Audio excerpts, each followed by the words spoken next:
Hello, everyone. Welcome back to Super Jerry 27's Nerd Cave. Time for a CGC Signature Series grade reveal.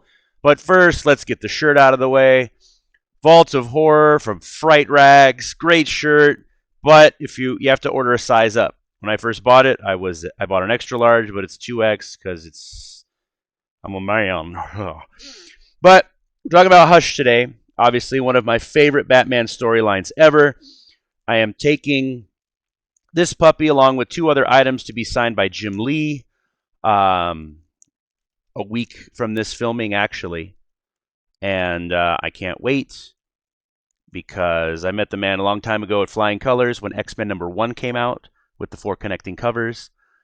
And yeah, it's been a wild ride watching Mr. Lee's career. And now that he is CCO of DC, hopefully he will bring it back to its glory days. Love of God, fire some of these fucking shitty writers. Moving on. So what I've got here is, make sure it's out of camera range. I'm going to put my fingers on top. All right.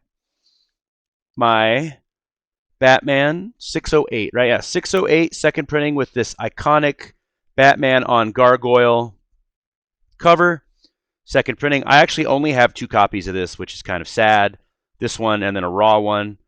This one I did get pressed by Mr. David Quintana from 989 Comics. He facilitated this because they were at WickedCon in Boston. So he got Mr. Jeph Loeb on this puppy for me. Batman 608, DC Comics 1202, signed by Jeph Loeb on 4/22/23.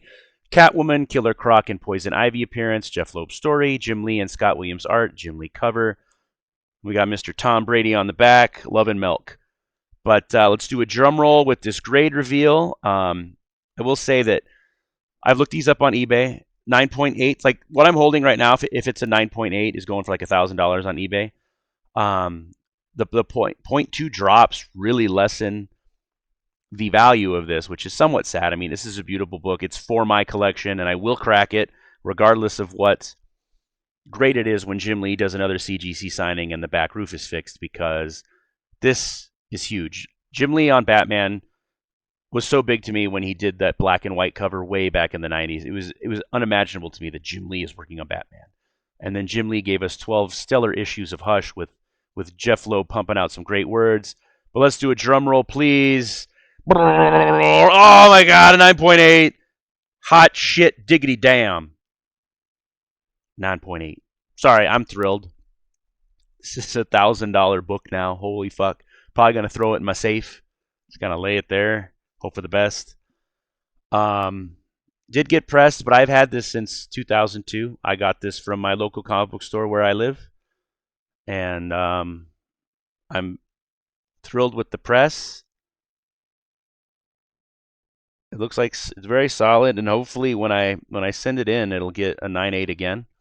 I don't know if I'll get a second press because I'm always worried about the ink coming off during a press. I don't know if anyone gets their books pressed a lot after they're signed. Please let me know. But this is a hard 9.8, like a really good one. It's not like on the edge or cusp.